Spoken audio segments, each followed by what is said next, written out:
Welcome student. BTech education channel में आपका स्वागत है। मेरा नाम है विकास साहू। मैं आज आपके लिए टैली का पार्ट 4 लेके आया हूँ। जो वीडियो में आज हम टैली का पार्ट 4 देखेंगे, उस पार्ट 4 वीडियो देखने से पहले आपको हमारे टैली की जो सीरीज़ चल रही है उसमें पार्ट 1, पार्ट 2, पार्ट 3 वीडियो देखना है। उसके बाद आपको पार्ट हमारा 4 वीडियो देखना है।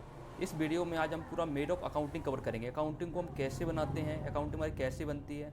ये वीडियो हमारी थ्योरी प्लस प्रैक्टिकल होगी। इसमें सारे नोट्स आपको दिए जाएंगे।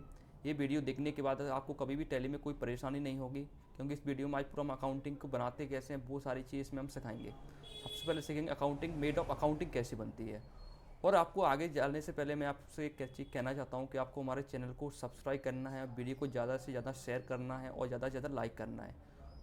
अब हम चलते हैं अपने टॉपिक की तरफ, मेड ऑफ अकाउंटिंग। सबसे पहला इसमें आता है made of accounting. General account क्या होता है? देखो, जनरल अकाउंट लेखांकन चक्र की प्रारंभिक क्रिया है। किसी व्यापार के अंदर कुछ ना कुछ व्यवसायिक घटना प्रतिदिन घटित होती हैं। व्यापार को सुचारू रूप से चलाने के लिए इन व्यवसायिक घटना को नोट करना अनिवार्य है। व्यावसायिक घटनाक्रम को तृतीय बार लिखे जाने की क्रिया को जनरल एंट्री कहते हैं। यानी सीधी भाषा में हम बोलें, जनरल एंट्री क्या होती है? जैसे हम कभी मार्केट में कोई चीज़ खरीदने जाते हैं तो वो हमको जो बिल मिलता है वो हमको सिंपल ही बिल मिलता है। जो हमारा जो बिल हम उसको बोलते, जो रफ रजिस्टर पर बिल मिलता, कच्चा, उसको हम कच्चा बिल भी बोलते हैं। पेन से लिखा हुआ बिल मिलता है, वो हमारा जनरल बिल होता है। उससे हम जनरल बिल कहते हैं। हम सबसे ऐसे हम इस तरह से भी बोल सकते हैं, जब भी हम कुछ टैली के अंदर कुछ भी लेन देन होता है सबसे पहले उसे जनरल में लिखा जाता है। वही हमारा जनरल अकाउंट होता है, उससे हम जनरल अकाउंट कहते हैं। और उसकी एंट्री हम टैली के अंदर कर देते हैं तो वो हमारी जनरल एंट्री बन जाती है। उसके बाद बाउचर। टैली में बाउचर क्या होते हैं? टैली में अकाउंटिंग बाउचर और बाउचर होता है जिसमें अलग अलग प्रकार के लेन देनों की प्रविष्टि की जाती है। अर्थात हम कह सकते हैं टैली में बाउचर की वह जगह होती है जहाँ पर अलग अलग प्रकार के ट्रांजेक्शन को रखा जाता है। यदि जैसे हमें किसी पार्टी को भुगतान करना होता है तो हम पेमेंट बाउचर का उपयोग करते हैं। वैसे टैली RP9 में 22 बाउचर होते हैं, लेकिन 8 बाउचर ऐसे हैं जिनमें हमें सबसे ज़्यादा आवश्यकता पड़ती है और पूरी टैली में उनका हमें सबसे ज़्यादा इस्तेमाल करना होता है। टैली में जब भी हम कोई ट्रांजेक्शन होगा, जब भी हम कोई एंट्री करेंगे वो हम बाउचर के अंदर करेंगे। हमको सब टैली में सबसे ज़्यादा इम्पोर्टेंट होता है कि एंट्री को पढ़ के हमको समझ में आ जाना चाहिए हमको वो एंट्री किस बाउचर में जाएगी। सबसे पहली प्रोसेस होती है एंट्री बनाने की। एंट्री को समझना है, उसको समझना किस बाउचर में जाएगी। टैली के अब जो जैसे हम रुपये रखने का स्थान हमारा क्या होता है, पर्स होता है, वैसे ही एंट्री रखने का स्थान हमारा क्या होता है, बाउचर होता है, जिसमें सही एंट्री की पहचान कर सही बाउचर की आपको पहचान करना है। देखो, इसमें टैली में हमारे 22 बाउचर होते हैं, लेकिन 8 बाउचर ऐसे हैं जिनकी हमें सबसे ज़्यादा आवश्यकता पड़ती है। पहला परचेस बाउचर F9, इसका शॉर्टकट होता है F9। परचेस की एंट्री करने के लिए परचेस बाउचर का इस्तेमाल किया जाता है। यानी आपने किसी तरह का कोई भी माल खरीदा है किसी से तो आपको परचेस बाउचर में एंट्री करनी है। दूसरा सेल्स बाउचर, अगर आपने माल बेचा तो सेल्स बाउचर में एंट्री करनी है आपको। अगर आपने किसी को पैसा दिया है, पेमेंट किया है आपने किसी को, किसी भी पार्टी को, चाहे पेमेंट बैंक से किया हो चाहे पेमेंट नकद किया हो, तो आपको पेमेंट बाउचर का उपयोग करना है। अगर रिसीप्ट मतलब होता है प्राप्त करना। अगर किसी को आपने माल बेचा है तो उससे आपको पैसा की प्राप्ति हो रही है तो आपको रिसीट बाउचर के अंदर एंट्री करनी है। और हमारी कंपनी के अंदर कैसे भी हम पैसा प्राप्त करें, चाहे पैसा बैंक से प्राप्त करें चाहे पैसा कैश प्राप्त करें, तो आपको रिसीट बाउचर के अंदर एंट्री करनी है, जिनके शॉर्टकट लिखे गए हैं। F6 इसका शॉर्टकट होता है, पेमेंट का F5 होता है। फिर आता है कॉन्ट्रा बाउचर। कॉन्ट्रा क्या होता है? कॉन्ट्रा बाउचर का इसका शॉर्टकट F4 होता है। कॉन्ट्रा वाउचर एक ऐसा वाउचर है जिसमें बैंकिंग ट्रांजैक्शन की एंट्री की जाती है। जैसे जब कभी हम बैंक में पैसा जमा करने जाएंगे, बैंक से पैसा निकाल लेंगे और बैंक टू बैंक ट्रांसफ़र करेंगे। 3 टाइप की एंट्री इसमें बनेंगी। देखो यहाँ पे लिखा गया है, इस वाउचर में केवल 3 तरह की एंट्री की जाती है। और अगर हम नकद रुपये को बैंक में जमा करवाएंगे या दूसरी बैंक से आप पैसे निकलवाएंगे, और तीसरी आपने किसी भी बैंक से किसी बैंक में ट्रांसफ़र करेंगे, यानी bank to cash, cash to bank, 3 type की एंट्री आपकी बनेंगी। फिर आता है जनरल वाउचर। जनरल वाउचर क्या होता है? जनरल वाउचर एक बहुत इंपॉर्टेंट वाउचर होता है। जनरल वाउचर एक ऐसा वाउचर है जिसमें आप किसी भी तरह की एंट्री कर सकते हैं, चाहे परचेस की एंट्री हो, चाहे सेल्स की एंट्री हो, चाहे पेमेंट की एंट्री हो, चाहे हमारी कॉन्ट्रा एंट्री, कोई भी एंट्री हम इसके अंदर कर सकते हैं। बस सिर्फ इसका जो हम यूज करते हैं सबसे ज़्यादा वो करते हैं हम एडजस्टमेंट एंट्री के लिए। एडजस्टमेंट एंट्री क्या होती है? जैसे हमने किसी को 10,000 रुपये एडवांस दिया, फिर उससे हमने 1 लाख का माल खरीदा, फिर हम उसको कितना रुपये देंगे? 90,000 रुपये। तो 90,000 रुपये को फिर 10,000 को और 1 लाख से एडजस्ट कराया जाएगा, तब वो हमारा 90,000 रुपये निकल के आएगा। उससे बोला जाता है एडजस्टमेंट एंट्री। तो एडजस्टमेंट के लिए हम जनरल वाउचर का उपयोग करते हैं। उसके बाद आता है 7 नंबर का वाउचर में डेबिट नोट। डेबिट नोट का मतलब होता है परचेज रिटर्न। अगर हमने खरीदा हुआ माल रिटर्न कर दिया तो उसकी एंट्री डेबिट नोट के अंदर करते हैं। यानी ये हमारा डेबिट नोट जो वाउचर होता है एक परचेस रिटर्न होता है, यानी हमने जो माल खरीदा है उसको रिटर्न करना है तो उसका रिटर्न करना है, तो रिटर्न करने के लिए हम डेबिट नोट वाउचर का उपयोग करते हैं। देखो परचेस की जिसमें हमारी 3 तरह की एंट्री बनेंगी डेबिट नोट में।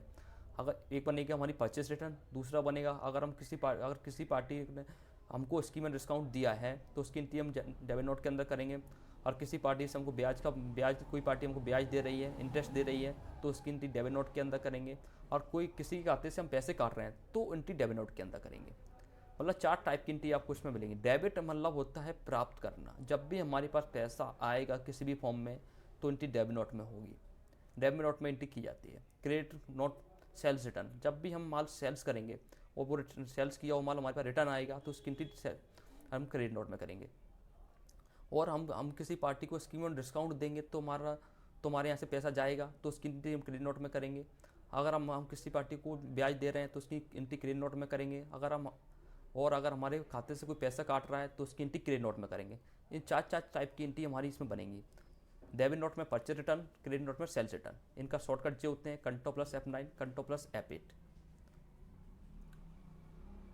उसके बाद आता है हमारा लेजर क्या होता है। देखो लेजर एक मोस्ट इम्पोर्टेंट टॉपिक होता है। लेजर जब भी कोई एंट्री करते हैं हम तो देखो लेजर क्या होता है। लेजर एक तरह के अकाउंट होते हैं जिसकी मदद से वाउचर एंट्री करते हैं। लेजर हम उसको कहते हैं जिसमें किसी व्यक्ति या फर्म के नाम से खाता खोला जाता है, फिर उसके अंदर एंट्री की जाती है। जैसे राम से हमने 12,500 का माल खरीदा तो यहाँ पर राम के नाम से लेजर बनेगा, फिर उसके अंदर एंट्री की जाएगी। जैसे आपने किसी से माल खरीदा या किसी को माल बेचा है तो जिसको माल बेचा है, जिससे खरीदा तो उसके नाम से खाता खोला जाता है, उसी को हम बोलते हैं लेजर। फिर उस लेजर को एक ग्रुप में डाला जाता है। जैसे यहाँ पे लिखा है राम से 12,500 का माल खरीदा तो यहाँ पर राम के नाम से अकाउंट बनेगा, राम के नाम से लेजर बनेगा, फिर उसके अंदर एंट्री की जाएगी। फिर आता है ग्रुप्स क्या होते हैं। ग्रुप क्या होता है। ग्रुप एक तरह का कलेक्शन होता है, क्योंकि टैली ERP में लेजर को बनाते समय हमको उसे एक ग्रुप में रखना पड़ता है। टैली ERP में प्रत्येक ग्रुप के लिए पर्टिकुलर नेचर होता है। टैली ERP में कुल 28 ग्रुप होते हैं, जिनमें 15 को प्राइमरी और 13 को सेकेंडरी ग्रुप होते हैं।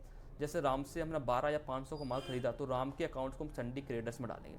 सन्डी क्रेडर्स का मतलब होता है लेनदार, यानी हमने राम से 12,500 का माल खरीदा है उधार में, तो राम हमसे क्या लेगा, पैसे लेगा, तो उसके ग्रुप को हम सन्डी क्रेडर्स में डालेंगे। सन्डी क्रेडर्स मतलब लेनदार, तो वो हमारा कौन होगा, लेनदार होगा। तो हमको टैली में 28 ग्रुप होते हैं और हमको सही ग्रुप की पहचान करनी है, तभी उसके अंदर हमको एंट्री करनी है। अगर हम ग्रुप गलत डालेंगे तो हमारी अकाउंटिंग गलत हो जाएगी।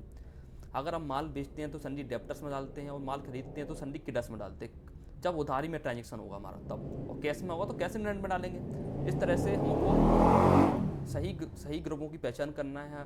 ग्रुप एक तरह का कलेक्शन होता है। जैसे मान के चलो ग्रुप एक तरह का, मैं सिंपल भाषा में बताऊंगा आपको।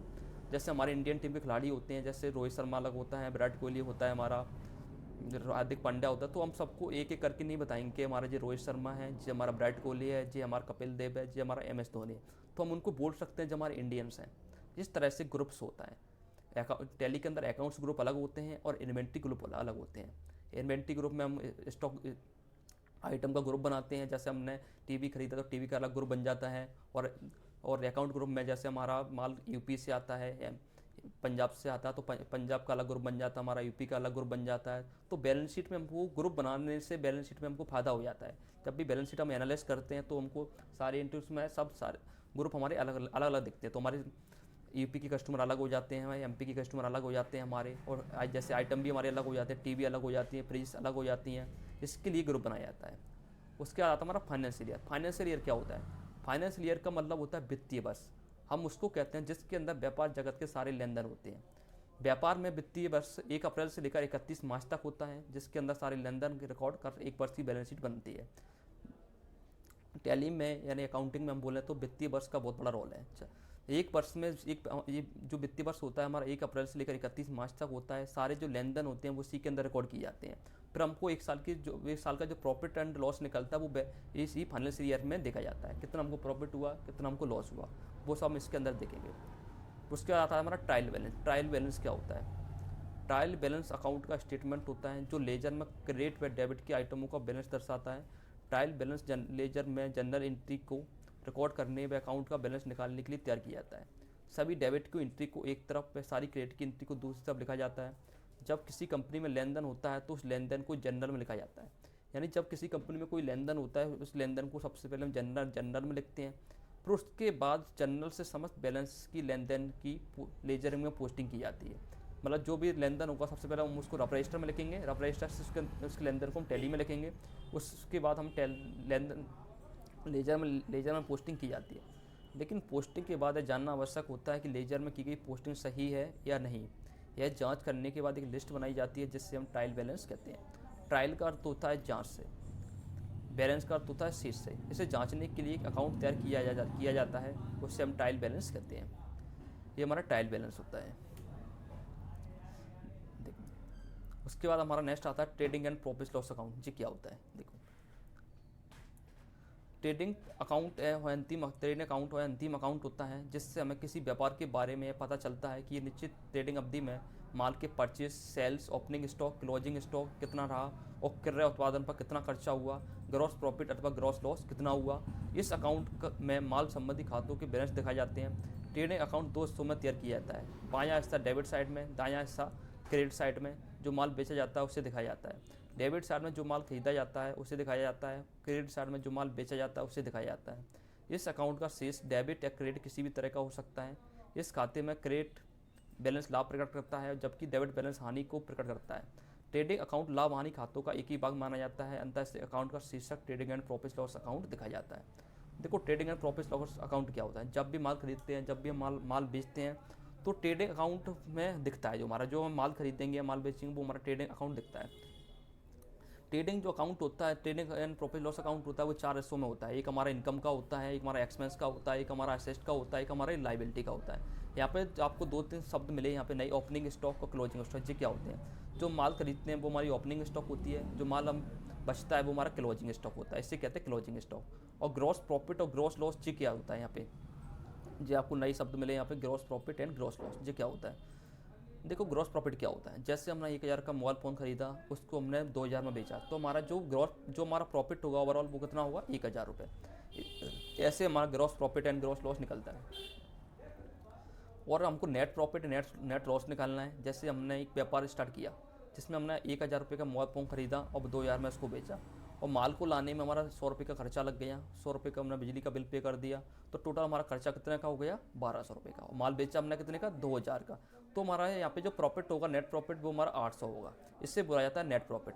यानी जो ग्रॉस प्रॉफिट होता है वो हमारा डायरेक्ट टू डायरेक्ट होता है। नेट प्रॉफिट जो होता है हमारा खर्चे मर्चे काट के जो प्रॉफिट निकलता है उसको हम net profit and net loss बोलते हैं।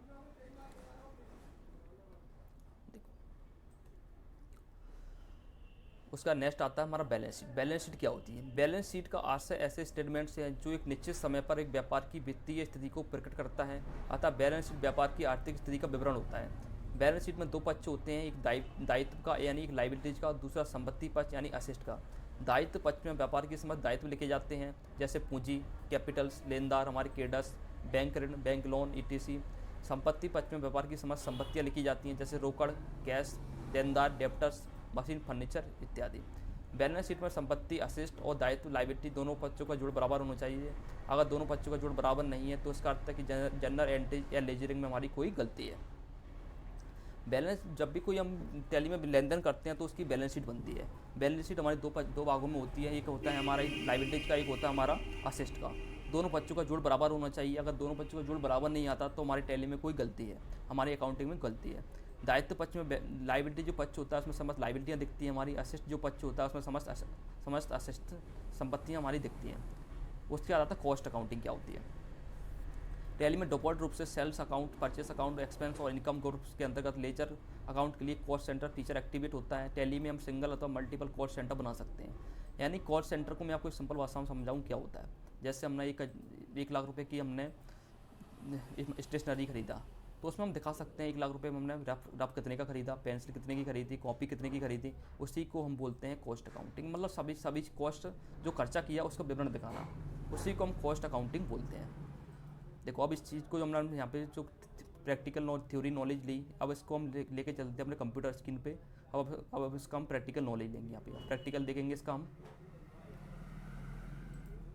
अब यहाँ पे अपने टैली को ओपन कराएंगे और उसमें हम सारी चीज़ों को समझेंगे। यहाँ पे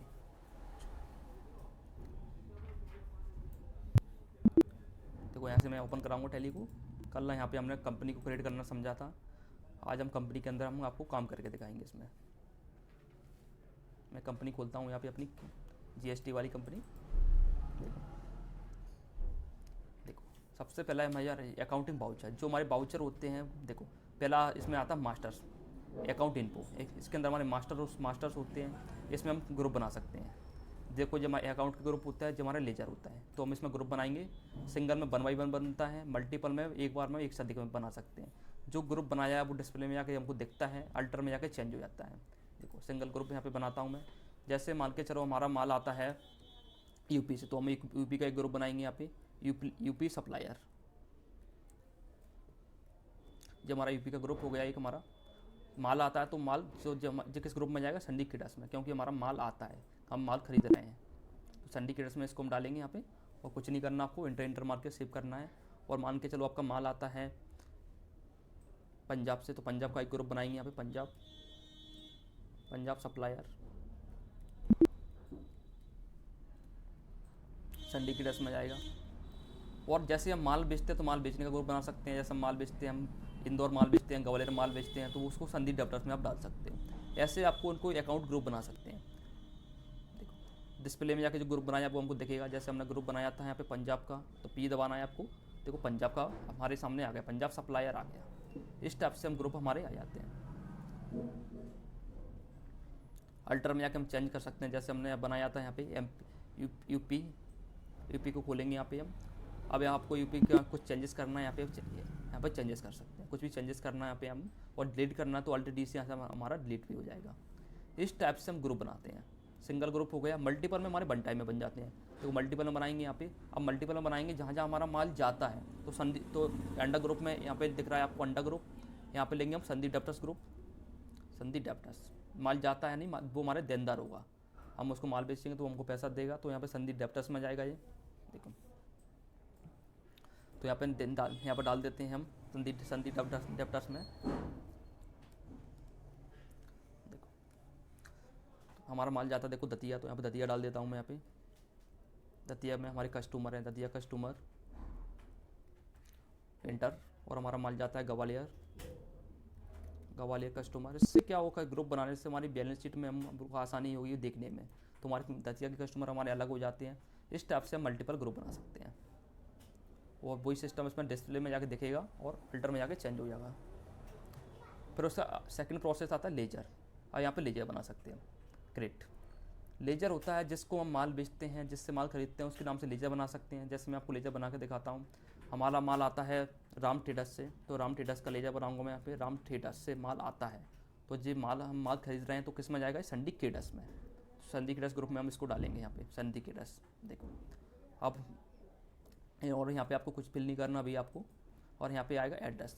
जो राम ट्रेडर्स है उसका एड्रेस क्या है, वो उसका हम एड्रेस यहाँ पर डालते हैं। एड्रेस डालते हैं इसका डबरा साईं बिहार।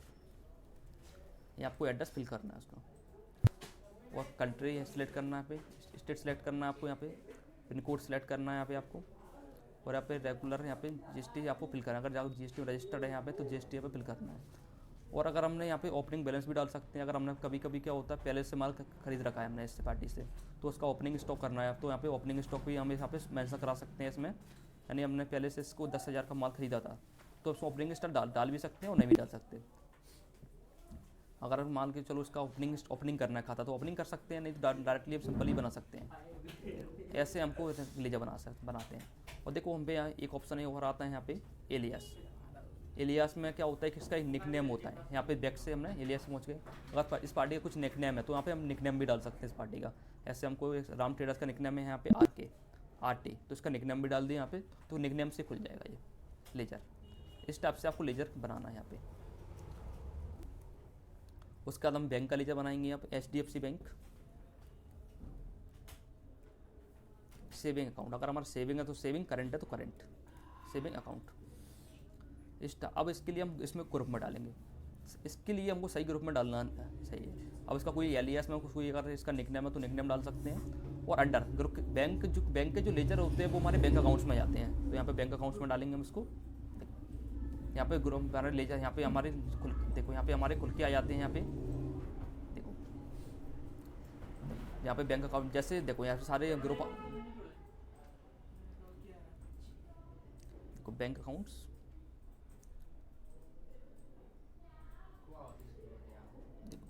हमको जैसे हमको बैंक अकाउंट में डाला तो बैंक अकाउंट सिलेक्ट करेंगे यहाँ पे हम बैंक अकाउंट्स। अब आता है अकाउंट होल्डर का नाम, यहाँ पे अकाउंट होल्डर का नाम डाल सकते हैं यहाँ पे जो भी अकाउंट होल्डर का नाम है यहाँ पे, और अकाउंट नंबर यहाँ पे डालना है, आईपीएससी कोड आपको भरना है यहाँ पे।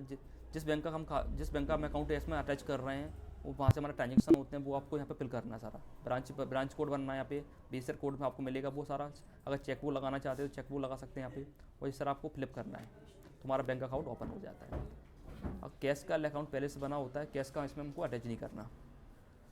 इस टाइप से हम इसमें अकाउंट लेजर बना सकते हैं। आपको एक लेजर बना के दिखाता हूँ मैं यहाँ पे खर्चे का। जैसे हमने बिल का पेमेंट किया तो यहाँ पे लेजर बनाएंगे बिल पेमेंट।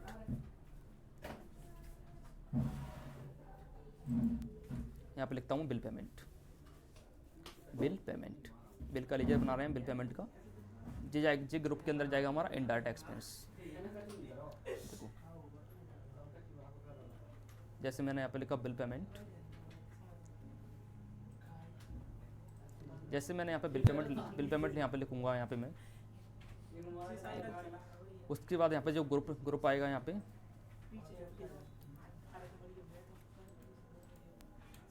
एंटर मारूंगा यहाँ पे अंडर। देखो ये सारे ग्रुपों की लिस्ट आ गई। अब इसके लिए हमको सही ग्रुप में डालना है इसको। यहाँ पे ग्रुप डालता हूँ मैं इनडायरेक्ट एक्सपेंस, क्योंकि जो हमारा खर्चा हो रहा है बिल पेमेंट कर रहे हैं तो इनडायरेक्ट एक्सपेंस में इसको मैं डाल दूंगा यहाँ पे। और आपको कुछ नहीं करना है, यहाँ पे एंटर मार के इसको सेव करना है। इस तरह से हमको लेजर आपको बनाना है, इस तरह से हम इसमें लेजर बना सकते हैं।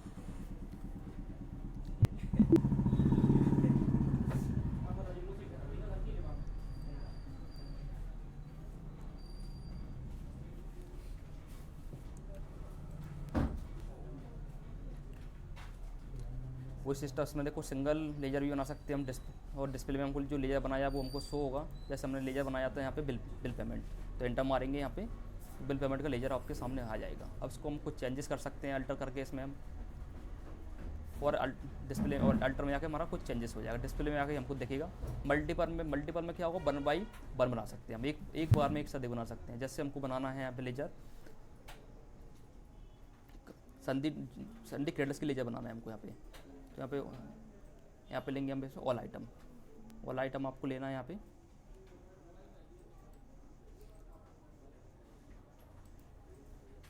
आपको अंडर ग्रुप में लेना है ऑल आइटम, आपको लेजर नेम डालना है यहाँ पे। हम माल बेचेंगे यहाँ पे रामदेव ट्रेडर्स को, तो यहाँ में रामदेव ट्रेडर्स यहाँ पे डालेंगे हम।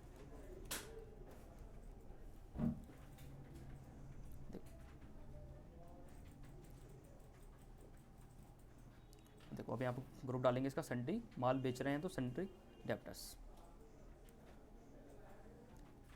और यहाँ पे एंटर मारेंगे। माल बेचते हैं पतंजलि स्टोर, तो यहाँ पे पतंजलि स्टोर यहाँ पे डालेंगे, और एंटर मारेंगे यहाँ पे। सन्ड्री डेप्टर्स ग्रुप में इसको डालेंगे। तो मल्टीपल हम स्टेप्स बना सकते हैं। इस स्टेप से हमको लेजर बनाना है। इसका सेकंड पार्ट आता है हमारा इन्वेंट्री। मास्टर का हमने फर्स्ट पार्ट कंप्लीट किया है अकाउंट इनफो, सेकंड आएगा हमारा इन्वेंट्री। इन्वेंट्री का मतलब होता है आइटम। यहाँ पे हम स्टॉक ग्रुप बना सकते हैं। देखो सिंगल, वही सिस्टम इसमें रहता है सिंगल और मल्टीपल का। सिंगल में जैसे हमको बनाना है यहाँ पे टीवी, हमारे यहाँ पे टीवी का काम होता है, टीवी का हमने एक ग्रुप बना दिया यहाँ पे, और यहाँ पे कुछ नहीं करना आपको। और हमारे यहाँ फ्रिज का काम होता है, तो फ्रिज का हमने एक ग्रुप बना दिया यहाँ पे फ्रिज। जो हमारा फ्रिज का ग्रुप बन गया यहाँ पे, उसका डिस्प्ले में जाके हमको दिखेगा, अल्टर में जाके हमको चेंज होगा। यहाँ पे जो ग्रुप बनाया है वो हमको डिस्प्ले में जाके दिख जाएगा।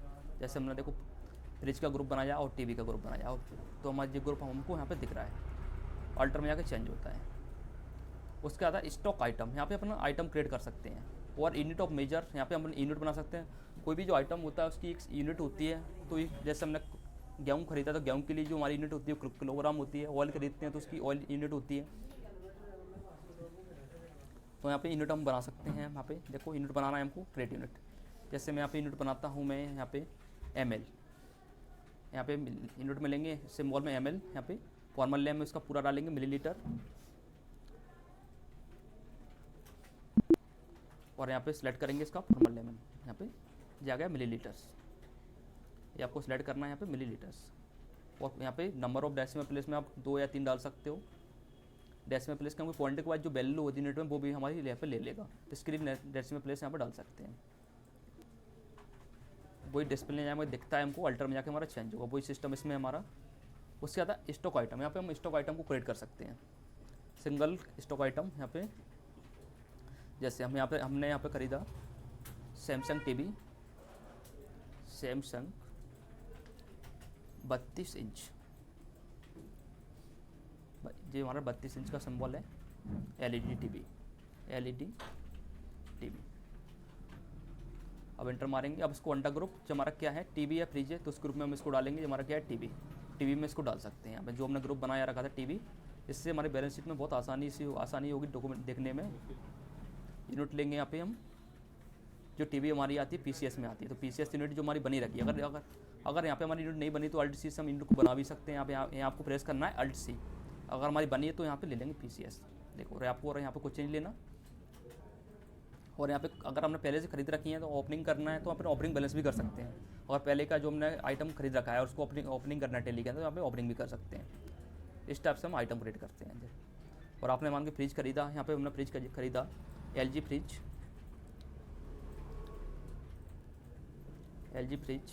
320 लीटर। एंटर मारेंगे यहाँ पे। अंडर में ये हमारा क्या है, हमारा फ्रिज, तो फ्रिज में ले सकते हैं, और नहीं लेना तो नहीं भी ले सकते हैं। यहाँ पे ग्रुप ले सकते हैं हम यहाँ पे। और यूनिट यहाँ पे पीसीएस, क्योंकि पीसीएस में आता है हमारा। और यहाँ पे अल्टरनेट यूनिट यहाँ पे, और आपको कुछ नहीं भरना है यहाँ पे। इस टाइप से हमको आइटम क्रिएट करना है इसमें। इस टाइप से हमने आज अकाउंट इन्फो और इन्वेंट्री इन्फो पढ़े यहाँ पे। अब आपको दिखाता हूँ बाउचर। टैली में जो बाउचर क्या होते हैं, यहाँ पे देखो अकाउंट ट्रांजेक्शन में जाके जो हमारा ऑप्शन आता है अकाउंटिंग बाउचर। देखो ये हमारे बाउचर होते हैं, contra voucher, receipt voucher, journal voucher, sales voucher, credit note, purchase debit note. इन बाउचरों पे हमको काम करना होता है।